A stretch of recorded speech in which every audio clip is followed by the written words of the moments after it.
She was just a housekeeper until she saw a childhood photo of herself on the wall. Subscribe and write in the comments where you're watching this from. The morning sun bled orange across the smoggy horizon of San Diego as Willow Satter sat in the back of the city bus, her uniform folded neatly in her lap, and her earbuds playing the muffled static of an unfinished podcast. She wasn't really listening. The rhythmic bouncing of the wheels over pavement cracks was familiar, almost soothing, a lull that masked the quiet tension behind her tired eyes. The route to the coastside estates was one she knew by heart. Her job was predictable, the same as it had been for 3 years. Sweep, scrub, polish, disappear. She was good at it. She had to be. Blending into the edges of the world was something she'd been mastering long before she picked up her first mop. The bus hissed to a stop in front of a gated community of homes that could have housed small countries. She stepped off, adjusting the strap of her backpack and pulling her cap down over her brow. Beyond the tall hedges and security cameras lay the Hales property, a sprawling modern estate perched like a glass crown atop the bluff. Owned by Garrett Hales, a tech tycoon turned philanthropic celebrity, the mansion was as much fortress as it was showpiece. Polished stone, whisper-quiet sliding doors, digital locks, and manicured perfection. Inside, it smelled of lavender, citrus oil, and a faint whiff of money. Willow keyed in through the back entrance, signing in on the staff tablet. The system always greeted her impersonally. Welcome, cleaning personnel. She tugged on her gloves, pulled her curly hair into a low bun, and retrieved the day's cleaning list. Kitchen, guest bathrooms, formal living room, same as last week. She worked efficiently, her steps muffled on the imported stone floors. She made no noise, left no trace. Her presence here was routine. She moved like muscle memory. It wasn't until almost noon that the incident happened. She had just finished dusting the lower corridor near the formal study when she realized she'd forgotten a glass polish spray upstairs. The bottle was small, barely the size of a travel shampoo, but she hated wasting time walking back for it. Still, old habits tugged at her feet. Double-check everything, leave nothing undone. She passed the grand staircase, its banister a curved sculpture of blackened steel and oak, and made her way to the second floor. This part of the house was quiet, usually off-limits to staff unless otherwise instructed, but the spray had been used in one of the upper sitting rooms last week, and she remembered storing it in the supply cabinet just off the hallway. She walked quickly, quietly. When she reached the cabinet, she hesitated. Her gaze flicked left toward the hall at the end, the one that led to the private office. The door was slightly ajar. She shouldn't have looked, but she did. A cool breeze from the climate system stirred a paper on the nearby credenza. Her eyes caught on a gleam of silver. It was a picture frame. No, several, all displayed neatly on the inner wall of the study. Family photos, awards, public honors. It was the photo in the middle that made her body go cold. Her legs carried her closer before her mind could stop them. The frame was ornate but tasteful, silver with a hint of blue. Behind the glass was a photo of a little girl, about 3 years old, sitting cross-legged on a park bench. Her eyes sparkled with a hesitant smile, her dark curls tumbling untamed over her shoulders. She wore a yellow dress, simple and familiar. Willow's breath caught, her throat closed. Her gloved fingers trembled around the cleaning cloth in her hand. She had seen that photo before. Not that exact one, but it was unmistakably her. The hair, the dimples, the small scar near the temple from a childhood fall she barely remembered. The dress. A single, vague memory surfaced. A woman's hands tying the sash of that same yellow dress. A child's laughter. then nothing. She stared at the image, paralyzed. How the hell did a picture of her as a toddler, end up in the home of one of the wealthiest men in California? A footstep behind her made her jerk upright. The cleaning spray slipped from her hand and rolled gently across the tile. She spun around. A security guard stood at the end of the hallway, arms crossed, his expression stiff. "What are you doing up here?" Willow straightened, forcing her voice steady. "Sorry, I was looking for the supply cabinet. Got turned around." The guard narrowed his eyes but said nothing else. She scooped up the bottle, gave a tight nod, and walked briskly past him, feeling his eyes burn into her back. In the main corridor, her breathing came fast and shallow. Her skin prickled beneath her uniform. She hadn't imagined it. The photo was real. Back in the kitchen, she scrubbed the counters with aggressive precision. Her mind was nowhere near the stove. Each pass of the rag over the surface brought back the same image. Her, in that frame. A photograph of her on the wall of a man she'd never met, at least not knowingly. Willow knew very little about her childhood. Raised in and out of foster care, her case file was a patchwork of redacted notes and missing pages. All she had were fragments. A birthday that changed once, a name she thought was hers until age 6, and a single photograph of herself at 5 years old, printed on thin paper and laminated at a church office. No one ever gave her real answers. Social workers said the usual things. Your case was complicated. There was a fire at one of the agencies. Records were lost. She learned early not to ask questions. But this wasn't just another dead end. This was something real. The rest of the day passed in a blur. Every detail of that photo was now etched into her mind. The bench's carved edge, the slight lean of the girl's head, the way her small hands folded on her lap. Willow couldn't stop seeing it, even when she tried. Every time she blinked, it flashed behind her eyelids. That night, she sat on the edge of her mattress in the one-bedroom apartment she rented near Balboa Park. The room was quiet except for the soft hum of traffic outside. She stared at her phone, open to a web search for Garrett Hale's family history. Public information was limited and curated. Wikipedia painted a pristine portrait. Born in Connecticut, computer science prodigy, built his company from a garage startup, married Elizabeth Carter in his 30s. Elizabeth died in a car accident 8 years into their marriage. Their daughter, according to public record, died in the same incident. No photos, no names, only that Garrett Hales had never remarried. Willow's heart pounded as she scrolled through archived articles, charity profiles, interviews. One thing was constant. The tragedy of losing his family had been the pivot of his public redemption.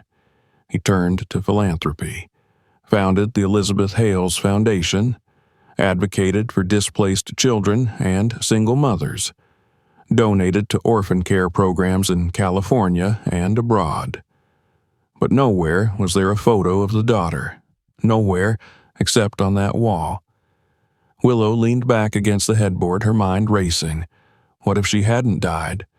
What if she had been taken? Hidden?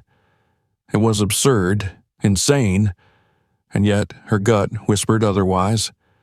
She had no memory of her parents, no trace of them. Her name had changed more than once. The system had buried her origins under layers of bureaucracy. But what if that had been the point?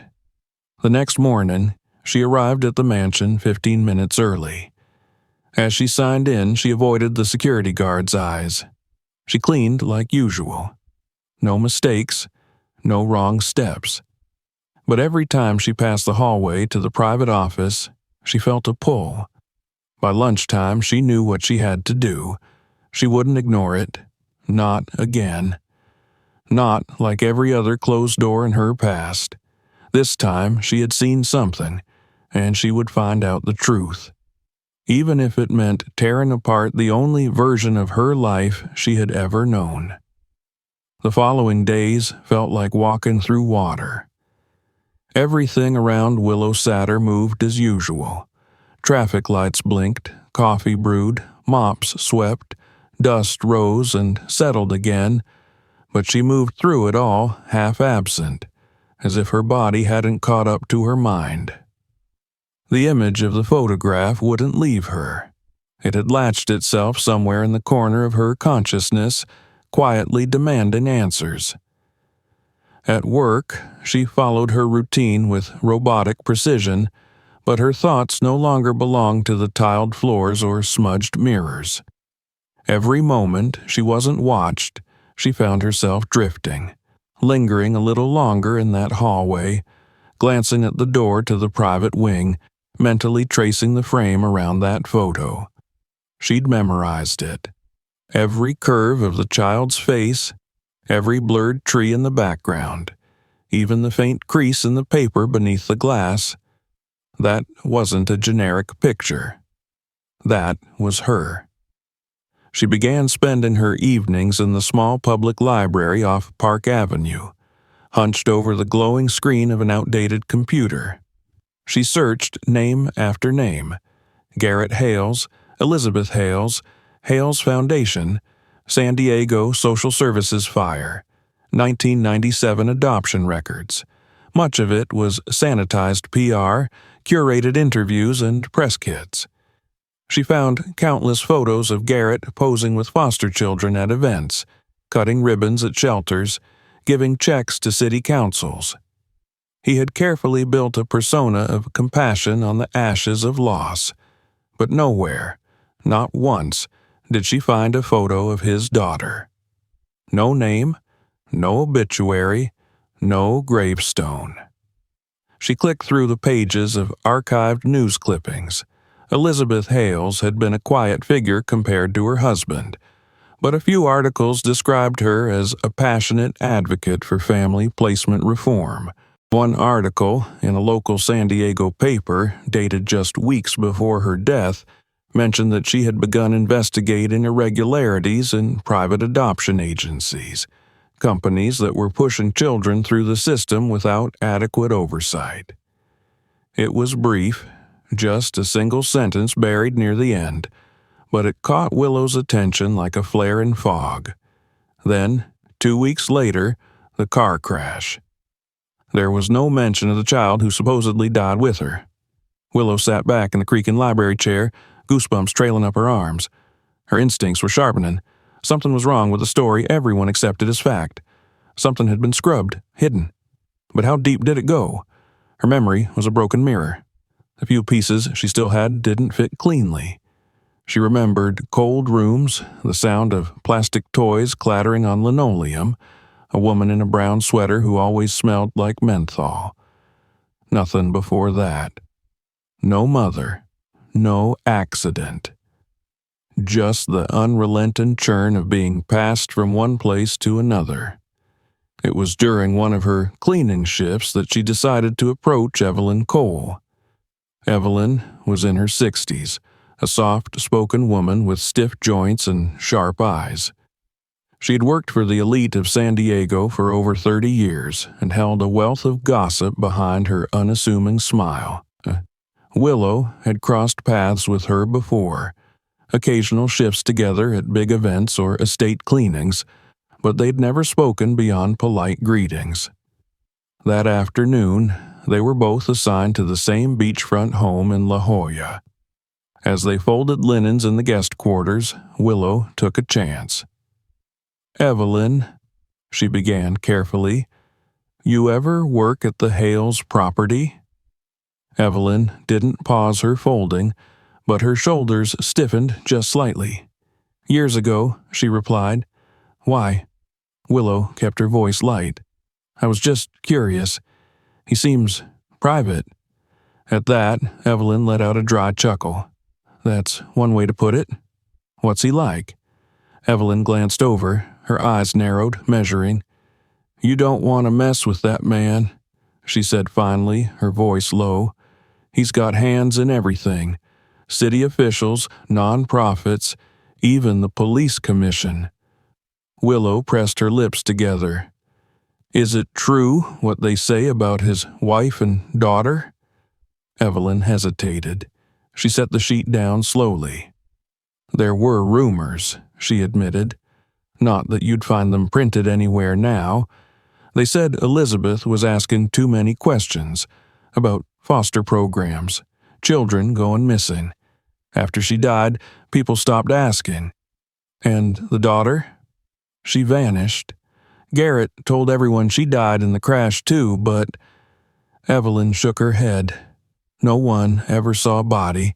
No funeral. It was like she just evaporated." Willow's heart pounded. She tried to appear unfazed. "Weird." Evelyn gave her a long look. "Why are you asking?" Willow hesitated, then shrugged. "Just something about the place gives me a strange feeling. That's all."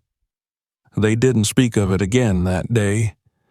But the seed was planted. Willow left the house that evening with more questions than answers, but also with a direction. She needed someone who knew how to look deeper. There was only one person she could think of: Maggie Clark. Maggie was a regular customer at the cafe where Willow worked on weekends, a retired private investigator with a dry wit and a fondness for double espresso and crossword puzzles. She came in every Saturday, sat at the same window booth, and read the paper from front to back. Willow had served her so many times they were on a first-name basis, but never beyond pleasantries.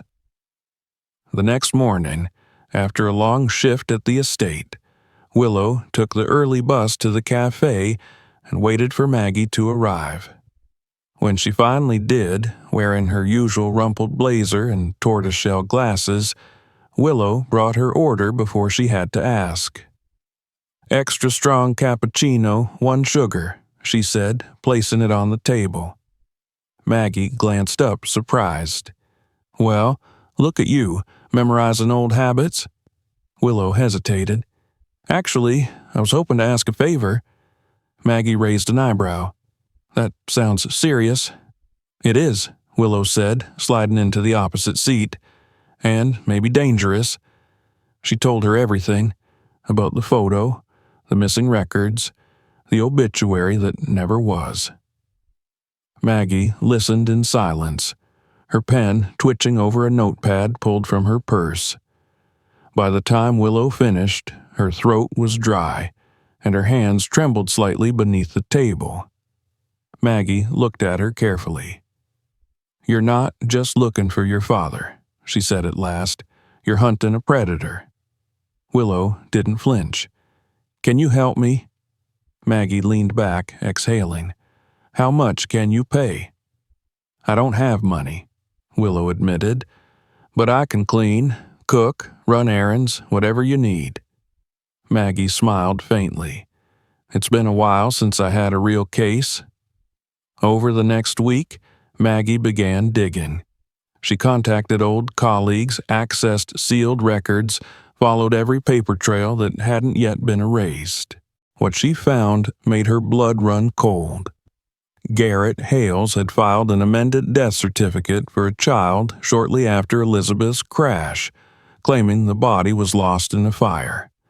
No official autopsy, no hospital records, but insurance documents showed a large payout, over $500,000, issued in both mother and daughter's names. Worse, Maggie uncovered whispers of a darker network. Elizabeth had indeed been investigating adoption agencies. 2 had been shut down within a year of her death under suspicion of falsifying identities and pushing children through illegal placements. One of them had been connected to a company Garrett once invested in through a shell corporation. It was too much to be coincidence. When Maggie handed Willow the folder, her expression was hard. "He faked your death," she said quietly, "and your mother's. He made himself a martyr and built a kingdom out of your absence." Willow opened the file, her eyes locking on the forged documents. Her own name, her mother's, dates and signatures, all fake. "He killed her," she whispered. "And profited from it," Maggie added. "This is beyond personal, Willow. This man didn't just abandon you, he erased you." Willow sat still for a long time, her fingers gripping the folder as if it might vanish. "I want the truth," she said finally. "I want everyone to know what he did." "You'll need more than documents," Maggie said. "You'll need a plan, and you'll need to be very careful." Willow nodded, a slow, cold resolve forming in her chest. This wasn't just a search for her identity anymore. This was war. Willow stood by the narrow kitchen window of her apartment, staring into the fading light. The folder Maggie had given her lay open on the counter beside a half-empty cup of coffee that had gone cold hours ago. The words on the documents no longer shocked her, but they hadn't lost their weight. Each one was a confirmation of what she could no longer deny. Her entire identity, her childhood, the years she spent drifting from one foster home to another, all of it had been orchestrated by someone who had chosen to erase her. Not out of love, not to protect her, but to profit, to build something on her absence. She looked down at the forged death certificate again. Her name typed in clean, precise font, Willow Hales. Declared deceased on the same day as her mother. No body recovered. No autopsy performed. Cause of death, presumed complications from vehicular trauma and fire exposure. Signed by a medical examiner who no longer worked for the county and whose signature, Maggie had confirmed, didn't match his other filings from that year. There was also the insurance claim, over $500,000 paid out to Garrett Hales, her biological father, for her death, and more for Elizabeth's. Payouts processed in record time. No delays, no audit.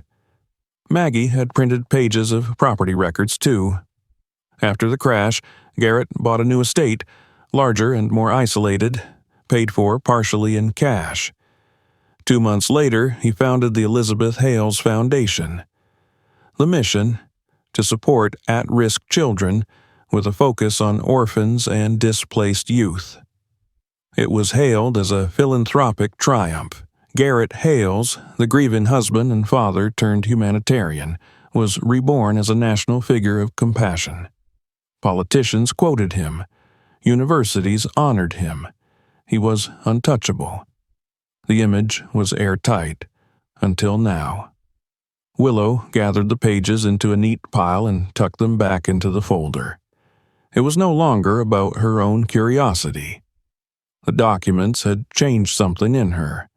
There was rage, yes, but something colder, deeper, a clarity that had been absent before.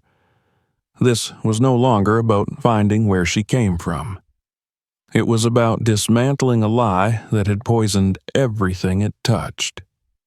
She met Maggie again the next afternoon, this time at a diner on the edge of Old Town. Maggie slid into the booth opposite her and immediately set down another folder, thicker than the last. "This is from an old friend at the Department of Children and Families," Maggie said. "Off the record, of course." Willow opened it slowly. Inside were files from the 2 adoption agencies Elizabeth Hales had been investigating before her death. Maggie pointed to one in particular. This agency, West Haven Placements, was dissolved a year after the crash. Turns out they were moving kids off the books, paper trails that led nowhere. Some placements were domestic, others overseas. The founder was indicted, but the case was settled quietly. "Why?" Willow asked, already suspecting the answer. "Because the man funding them had deep ties to city officials. Guess who signed off on several of their grants?" Willow didn't have to guess. Garrett? Through a shell foundation. He backed them financially, likely as a way to grease the wheels for something else. Willow traced her finger down the report, absorbing every line. She found herself imagining Elizabeth, her mother, poring over the same files, seeing the same horrors, and realizing that someone close to her was behind it. And then, 2 weeks later, she died. There were other documents, too. A security camera log from the hospital where Elizabeth had been admitted after the crash. She hadn't died at the scene, as the official story claimed. She was admitted with head trauma and multiple fractures. She was conscious for at least an hour before succumbing to cardiac arrest. A nurse's handwritten note, smuggled out by a friend of Maggie's, was clipped to the page. Patient asked repeatedly, "Is my daughter safe? He doesn't know she's alive, does he? Please don't let him near her." Willow pressed her lips together, the pressure building behind her eyes. The thought of her mother, broken and dying, still trying to protect her, it was unbearable. She folded the note and slipped it into her pocket. She knew, she whispered. She knew what he was capable of. "She tried to keep you safe," Maggie said gently. "That's why she never told him you survived. Probably why you ended up in the system with no real trail." Willow swallowed hard. "And then he made sure I stayed buried." The more they uncovered, the more deliberate it all seemed. Garrett hadn't just covered up an accident. He had turned tragedy into currency. He leveraged the deaths of his wife and daughter to launch a public persona built on sympathy and loss. And it worked. He became a household name in philanthropic circles. No one dared question the man who had suffered so deeply. But now, Willow could see every crack in the facade. They continued compiling evidence over the next few days. Maggie made careful backups of every document, storing them in secure drives and off-site servers. They categorized the findings: financial fraud, forged legal documents, connections to illegal adoption rings, and the circumstantial but deeply suspicious death of Elizabeth Hales. Still, Willow knew that if she wanted this to matter, if she wanted the world to listen, she would need more than just paper. "We need proof he remembers me," she told Maggie. "Something recent, something that ties me to that house." "You mean the photograph?" Maggie said. Willow nodded. "I need a copy, and I need to get back inside that office." It was a risk, but the reward was too important to ignore. The photo was the only direct physical link between her and Garrett that he couldn't explain away. If it had her name on the back, as she suspected, then it could destroy his entire defense. So she made a plan. Through a friend at her cleaning agency, she requested a reassignment under a different alias. Different hair, different uniform, different ID. She became Melanie Torres, a quiet, efficient housekeeper with no digital footprint. It was surprisingly easy to arrange. Most of the agencies didn't vet thoroughly, especially not when a client like Garrett Hales made a same-day request for additional staff ahead of a big event. Within 72 hours, she was back in the mansion, wearing a new name, but carrying the same questions. The house was exactly as she remembered. The quiet hum of air conditioning, the pristine floors, the subtle scent of citrus and cedar. She kept her head down, followed the checklist, and waited. The other staff were focused on preparing the main rooms for a charity gala scheduled later that week. Garrett was out. The security guard she remembered wasn't on shift. By mid-afternoon, she slipped away from the crew, retracing her steps to the second floor. The hallway was empty.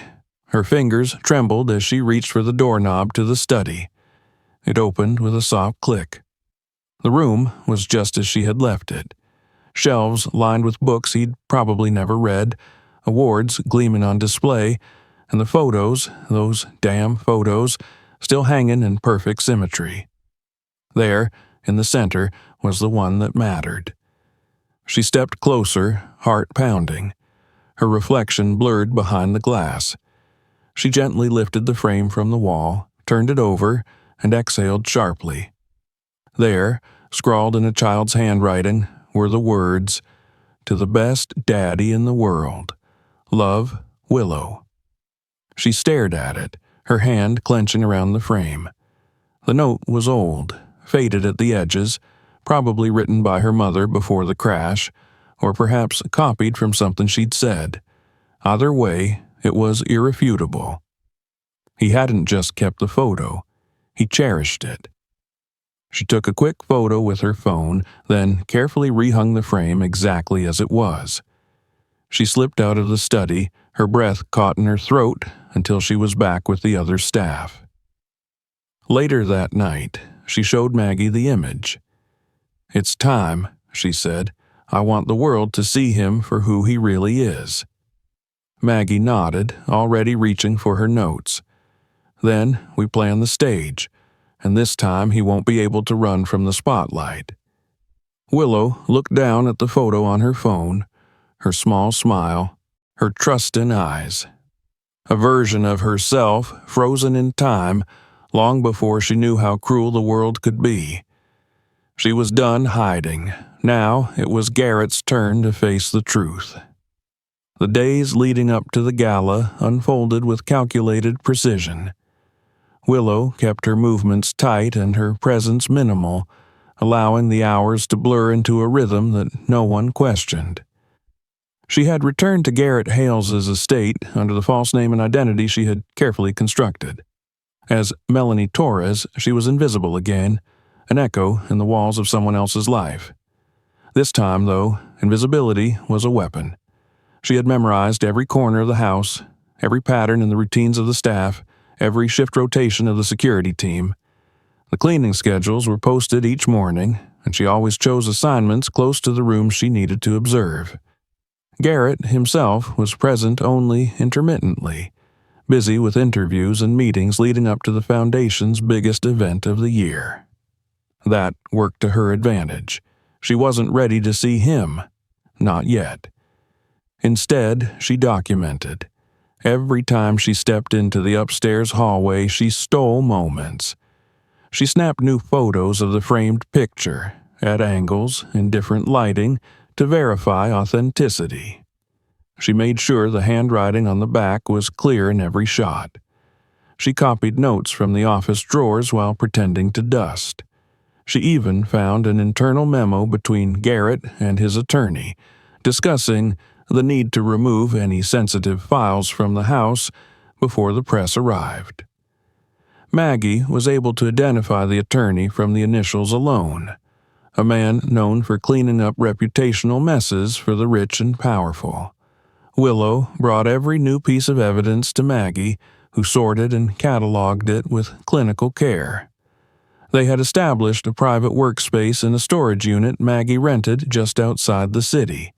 It was nondescript, hidden among rows of identical metal garages, but inside it resembled a war room. There were boxes of documents, corkboards layered in photos and strings, laptops connected to encrypted backups, and printed dossiers stacked in order of importance. One section of the wall was reserved for media outreach. Maggie had discreetly contacted 2 investigative journalists, one from a national paper, the other from a respected independent news outlet. Both had agreed to receive the files under strict anonymity and would be present at the gala under the guise of covering the event. Willow's confrontation, when it came, would not be in secret. There would be cameras. There would be truth. Still, the plan needed rehearsing. Willow practiced in front of a mirror in her apartment, gripping a hairbrush like a microphone, running through her lines. She needed to be calm, clear, undeniable. There could be no tremor in her voice, no moment of doubt. The photo, the documents, the audio recording, each would follow the truth like dominoes, one after the other, until the man who had buried her could no longer hide behind the myth he'd built. On the night before the gala, Willow stood in the storage unit while Maggie added the last label to a manila folder. "He'll try to discredit you," Maggie said, flipping the folder shut. "He'll call you a liar, a fraud, mentally unstable, anything to make people doubt what they're seeing." "I know," Willow said. "And you're ready?"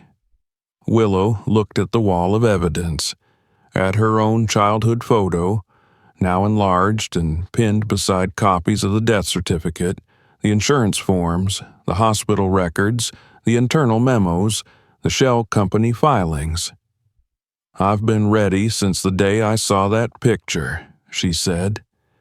Still, there was something else she needed, something that hadn't yet been spoken aloud. "What if it doesn't matter?" she asked softly. "What if people see all this and they just move on?" Maggie paused, then walked to the opposite wall where another photo hung, a black and white portrait of a woman in her 30s with a quiet strength in her eyes. "Your mother didn't die for nothing," she said, "and you didn't survive just to be ignored. You have the truth, Willow, and you're not alone anymore." That night, Willow returned to her apartment and pulled out a small box she had kept hidden in the back of her closet. Inside was the only thing she had from her early childhood, a tattered plush rabbit with one ear partially torn, its stitching faded. She had carried it through group homes, left it behind in a shelter once, and walked 3 miles to get it back. She'd long stopped thinking of it as anything important. But now she understood why she'd held on. It was proof of a life that was real, a history that belonged to her, a past that Garrett had tried to erase. She placed it gently into her bag, along with the folder Maggie had prepared. Then she printed a copy of her speech and folded it twice, tucking it into her pocket. The day of the gala arrived with unseasonal heat. The air buzzed with tension even before Willow arrived. The estate had been transformed into a spectacle. Canopies stretched over the patio, glittering chandeliers suspended from temporary archways, live music pulsing through carefully hidden speakers. Guests in designer suits and gowns drifted between catering tables and silent auction booths, laughing into their champagne flutes and exchanging philanthropic small talk. Willow moved among them unnoticed, dressed like the rest of the catering staff in a crisp black uniform and polished shoes. Her hair was pinned back tightly. A tray of flutes rested on her palm, steady despite the adrenaline that surged in her veins. Garrett appeared 15 minutes after the first wave of media arrived. He wore a tailored navy suit and an expression of polished grief. His eyes misted at all the right moments, his gestures controlled but sincere. He posed for photos beside a giant banner bearing the foundation's logo: compassion, integrity, family. Willow felt bile rise in her throat. She waited, just as they'd planned. Maggie had already confirmed the reporters were in place, cameras ready, devices recording. One journalist stood beside the press platform, his phone set to broadcast live to a private cloud. There would be no room for deletion, no time to issue cease and desist orders. The moment Garrett stepped on stage to deliver his keynote address, everything would begin. At exactly 7:15 p.m., the host introduced him. Garrett stepped into the spotlight, waving modestly, his voice smooth as he began. He spoke of loss, of his late wife and child, of how that pain had driven him to become a better man. His voice cracked at the edges, perfectly calibrated. The audience leaned in, moved. Willow stepped forward. She handed her tray to a passing server, adjusted the lapel of her uniform, and made her way toward the side of the stage. An assistant, clipboard in hand, turned to block her path, but she reached for the microphone with quiet authority and took it in both hands. "Excuse me, Mr. Hales," she said. "May I ask you a question?" A hush rippled through the crowd. Garrett blinked, surprised. He tilted his head, already annoyed. "Miss, I believe you're part of the staff?" Willow didn't flinch. "Yes," she said, "but your speech touched me, especially the part about losing a daughter." She stepped onto the stage. "Can you tell us more about her?" There was a pause. Garrett's expression faltered for a fraction of a second. Then he smiled, practiced and patronizing. "It was a very personal tragedy," he said. "One I don't like to relive in public." "That's a shame," Willow said, turning to the crowd, "because I have some very interesting details about that tragedy." The murmurs began. Garrett stiffened. She reached into her pocket and pulled out the first photo. "This is me," she said. "Taken when I was 3 years old. It hangs in Mr. Hales's private office." She turned the image over. A second, enlarged copy of the back appeared on the screen behind the stage. "To the best daddy in the world. Love, Willow." Gasps rose from the audience. Garrett opened his mouth, but Willow raised her voice. "I didn't die in an accident. I was placed into the foster system with a fake name and no memory of what happened. My mother, Elizabeth Hales, didn't die at the scene either. She died hours later in a hospital bed, terrified that the man she married would find me." She opened the folder and held it high. "Here are the documents. Fake death certificates, insurance claims, forged reports. All of it points to one conclusion. Garrett Hales faked our deaths, used the money to fund his public image, and built a career on the illusion of loss." Cameras flashed, phones recorded. The guests fell into stunned silence. "And if anyone still has doubts," she said, turning towards the press, "I sent everything to the media 5 minutes ago. Full documentation, audio recordings, bank transfers, shell company logs." Garrett lunged for the microphone. "You have no proof." Willow stepped back. "You hired me to clean your house," she said. "The house you bought with the insurance money for my life. Ironic, isn't it?" And then, as if perfectly timed, red and blue lights flashed at the edge of the estate. The sirens wailed seconds later. The FBI agents arrived at a brisk pace, making their way through the crowd with quiet authority. Garrett turned, confused, desperate. His voice broke through the static of gasps and camera shutters. "You," he said, staring at Willow, "you planned this." She met his eyes. "Of course I did." The moment the agents stepped forward and placed Garrett Hales in handcuffs, the illusion shattered. The silence in the estate's garden, once filled with the fluttering sounds of polite laughter and string quartets, now throbbed with confusion and disbelief. The champagne glasses still trembled in the hands of the stunned elite. Some guests instinctively stepped back as though guilt could be contagious. Others leaned in, phones lifted, desperate to capture the fall of a man who had long stood untouchable. Garrett's face shifted rapidly through a kaleidoscope of expressions: shock, fury, disbelief, panic.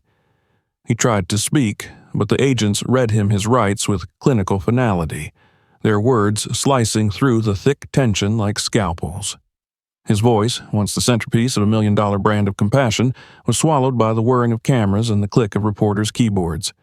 The stage lights, once symbols of adoration, now cast sharp, pitiless shadows across his face. Willow watched as he was led away. She didn't speak. She didn't follow. There was nothing more to say. He had heard the truth from the mouth of the daughter he declared dead. He had seen her, alive, stronger than he could have imagined. And now he was finally being forced to face everything he thought he had buried.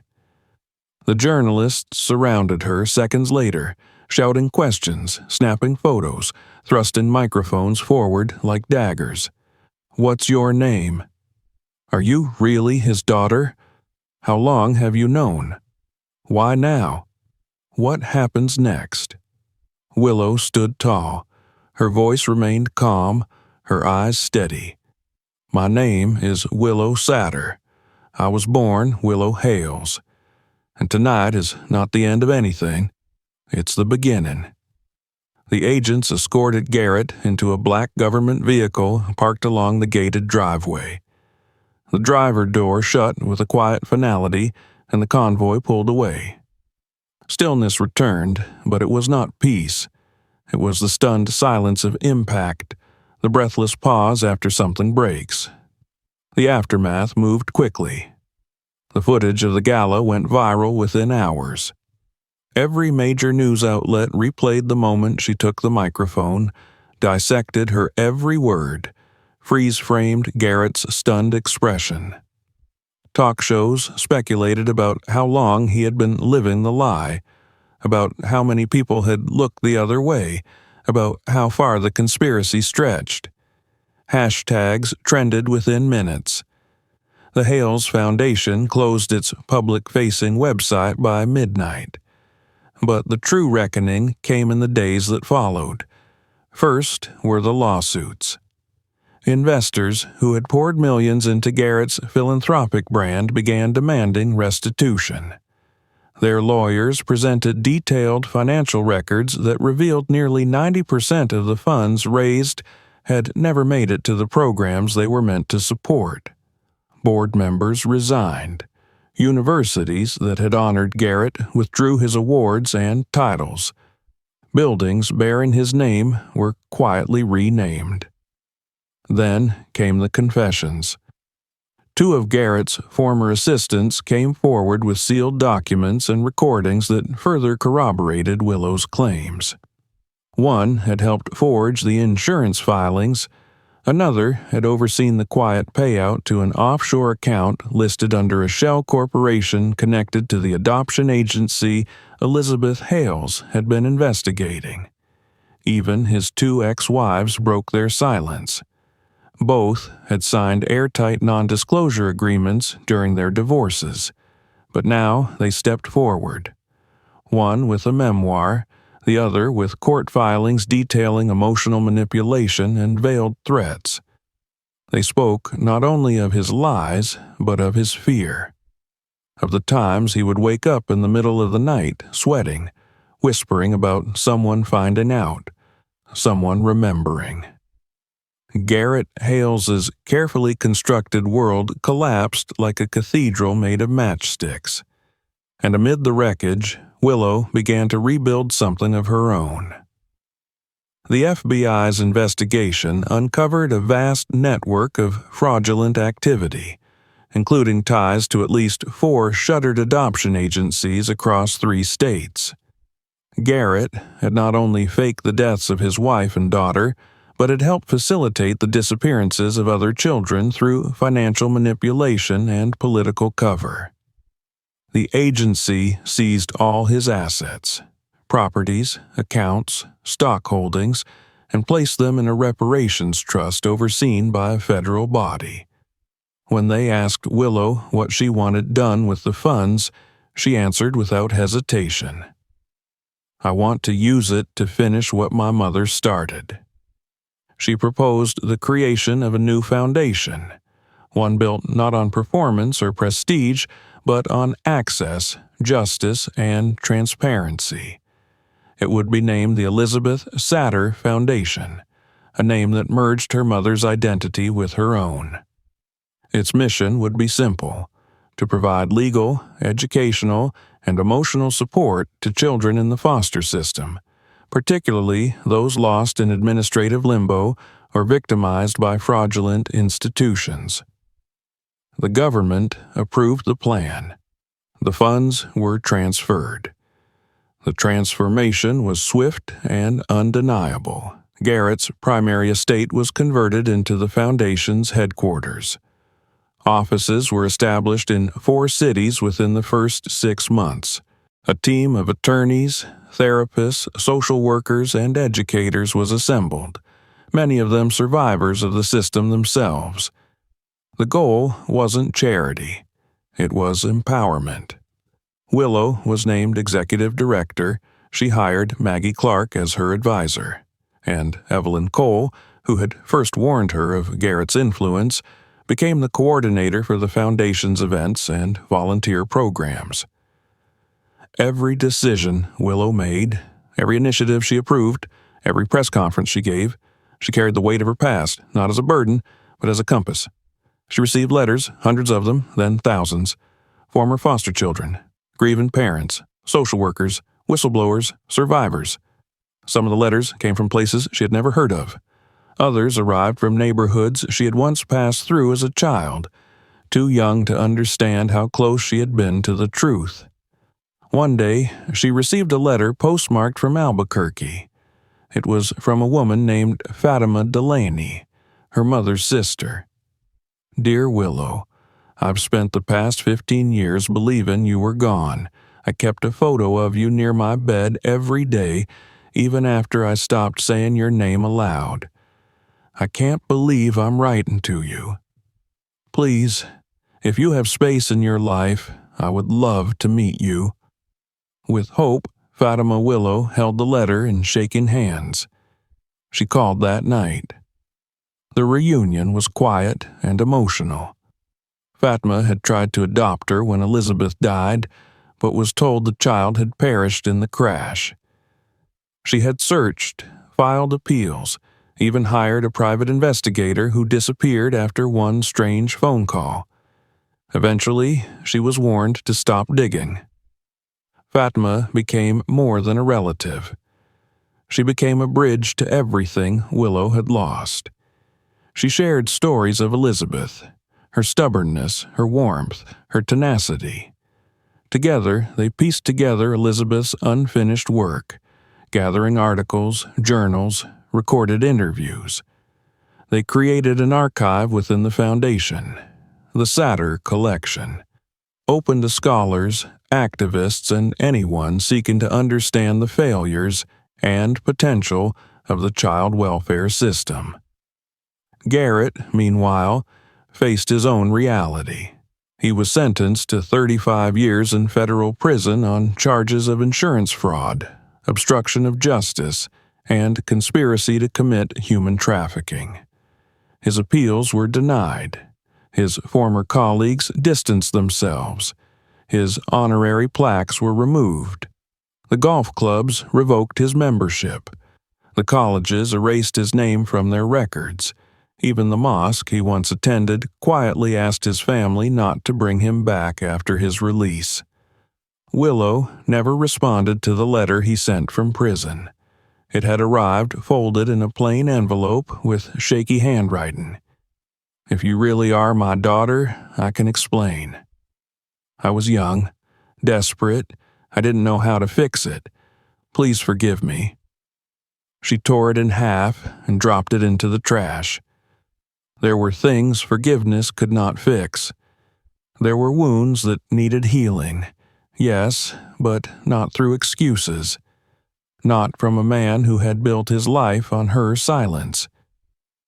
Instead, she poured her attention into the living. One of the Foundation's first scholarship recipients, a 17-year-old from a shelter in Ohio, wrote her a message she carried in her wallet. Because of you, I believe I can have a future. I want to study law and help kids like me. Thank you for making us visible. Willow framed the words and kept them on her desk. The Foundation's progress was regularly reported in the media. 8 operational centers, more than 350 families served, over 100 college scholarships awarded. But the true measure of its success wasn't in the numbers. It was in the faces of the children who walked into the building with hunched shoulders and walked out standing a little taller. One spring morning, Willow visited her mother's grave for the first time. She had the simple plaque replaced with a new headstone, pink marble, hand-carved. Elizabeth Satter Mother. Advocate. Light in the dark. She stood when others bowed. Her daughter completed her mission. Willow placed a bouquet of white lilies beside the stone and sat down in the grass, the wind lifting the edges of her coat. "We did it," she whispered. She didn't cry, not because she didn't feel, but because her mother wouldn't have wanted tears. She would have wanted action, legacy, movement. As Willow stood and looked out across the hill, she thought of the journey, how it had started with a photograph, a hunch, and a hallway no one was meant to enter. How every locked door had become a window. How every lie had become kindling for the truth. She was no longer a shadow in someone else's life. She was the author of her own, and the world would never forget her name again. The early morning sun spilled over the windows of the Foundation's main office, casting pale golden stripes across the newly polished floors and the sleek nameplate on the front door. The Elizabeth Satter Foundation. Executive Director Willow Satter. Inside, the building pulsed with quiet motion. Phones ringing, footsteps echoing in glass hallways, staff greeting each other with purpose and warmth. No longer a converted mansion, the building had been transformed into something alive, something honest, something earned.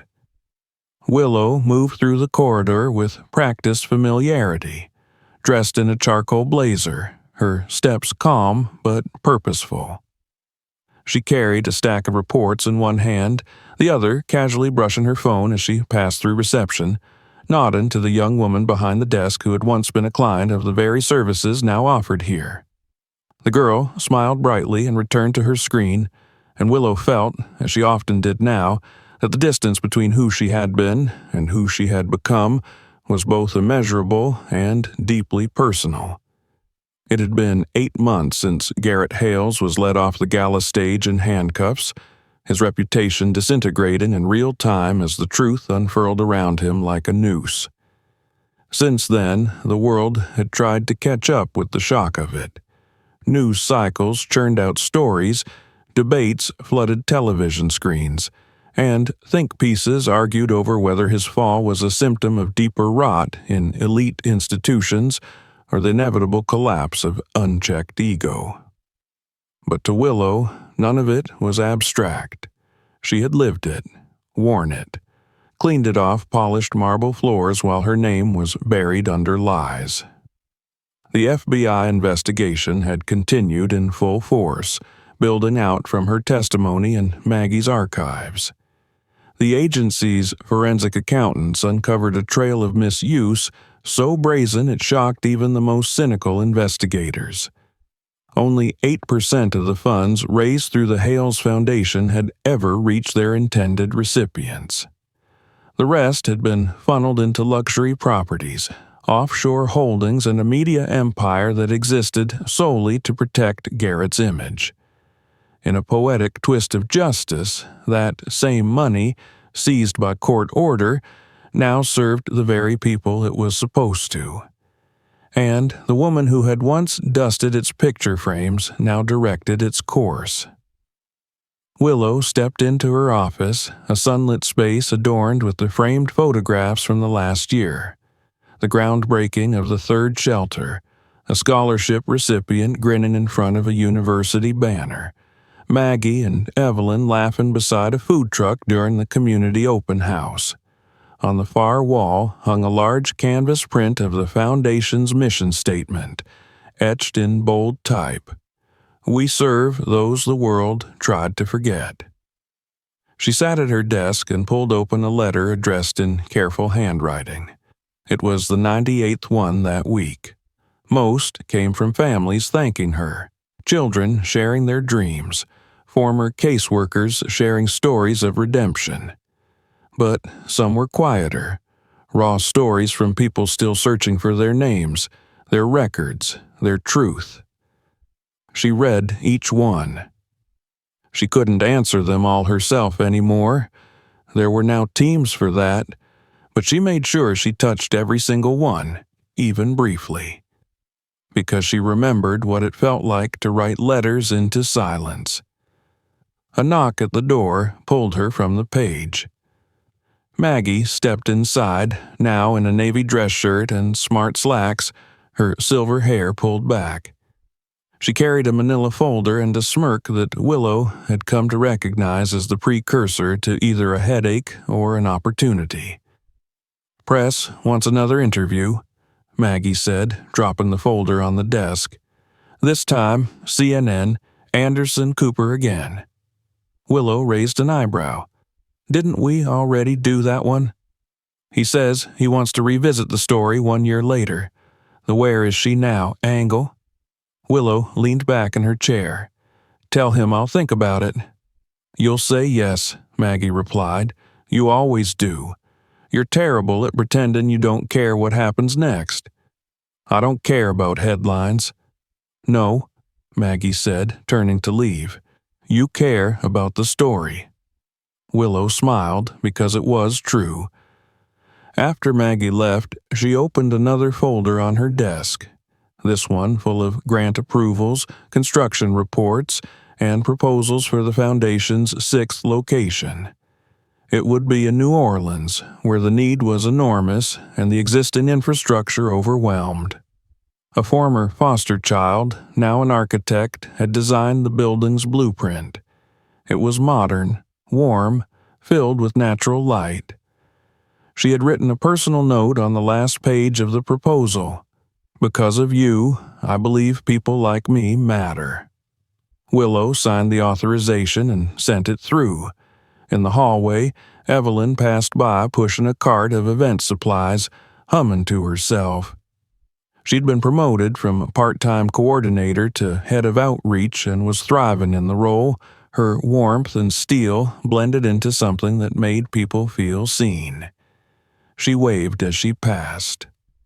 "You're famous, you know," Evelyn called over her shoulder. "The ladies at the market keep calling you the girl who came back from the dead." Willow laughed under her breath. "That's not exactly how I'd phrase it." "Call it what you want," Evelyn said. "You buried a monster and planted a garden on top of him.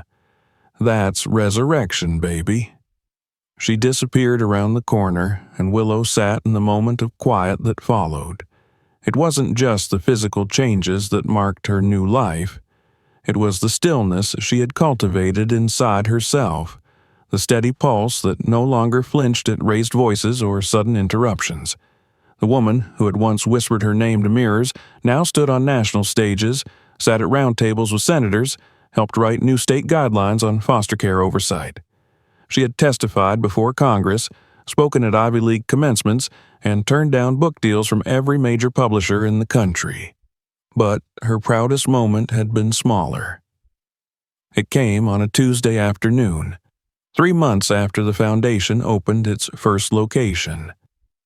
A girl with tangled hair and guarded eyes had walked into the intake office, clutching a wrinkled drawn in a backpack with a broken zipper. She said nothing at first, just stared at the floor. Willow had knelt beside her and said softly, "You don't have to say anything today. Just know that you're safe." The girl had looked up slowly, her lip trembling, and whispered, "Are you the one from the TV?" Willow nodded. "I am." "Did you really lose your mom, too?" Willow's voice caught. "Yes," she said, "but I found her again. Not in the way I thought, but I found her." And in that moment, she had understood. Her mother had never truly vanished. She lived in the work, in the children who now had places to sleep, food to eat, voices to speak. She lived in the courage it had taken to uncover every buried truth, in the way Willow had learned not just to survive, but to lead. News about Garrett came occasionally through official channels. He had settled into prison life with resistance at first, but soon resigned himself to the reality. His appeals had been denied. His reputation had not recovered. Attempts to rehabilitate his image through PR agents were laughed out of court. His few remaining allies abandoned him quietly. No more donations, no more fundraisers, no more foundations with his name etched in gold. One final letter had arrived months ago. Maggie had intercepted it before it reached Willow's desk. It had been short, 2 lines. "I understand now, and I'm sorry." Willow never read it. She didn't need to. Forgiveness, she had learned, was a gift you gave yourself. But some debts, especially those paid in stolen childhoods and broken truths, were not owed absolution. They were owed correction. They were owed light. Later that evening, after the building had emptied and the city began to shimmer with office lights and car horns, Willow drove alone to the hillside cemetery on the outskirts of town. She parked by the familiar iron gate and walked the winding path to the pink marble headstone she had chosen nearly a year before. She knelt, brushing away a few fallen leaves, and placed a fresh bouquet of white roses at its base. Elizabeth Satter, mother. Activist, heroine. She fought for those without voices. Her daughter carried the torch. Willow sat back on her heels and looked up at the sky, where stars flickered quietly into place. "I used to think revenge was the best justice," she said aloud, her voice soft but steady. "But it wasn't. It was you. It was your work. I was just finishing it." The wind stirred the trees around her, and for a moment the world held its breath. As she stood and turned to leave, her phone buzzed. It was a message from a boy in the scholarship program. "I got into Harvard. Thank you, Miss Satter. You gave me a future." She smiled, slipped the phone into her pocket, and walked back toward the car, the grave behind her illuminated in silver moonlight. Justice, she had come to understand, wasn't always loud. Sometimes it was quiet, steady, patient, like water wearing down stone, and in time it rewrote everything. She started her engine, looked once more through the rearview mirror, and whispered, "We did it, Mom." Then she drove off into the night, not as a shadow of someone else's legacy, but as its living proof, a name rewritten, a voice reclaimed, a life finally, completely her own. If this story moved you, don't forget to subscribe for more. Check out our other videos for powerful true stories, and share this one with someone who needs to hear it.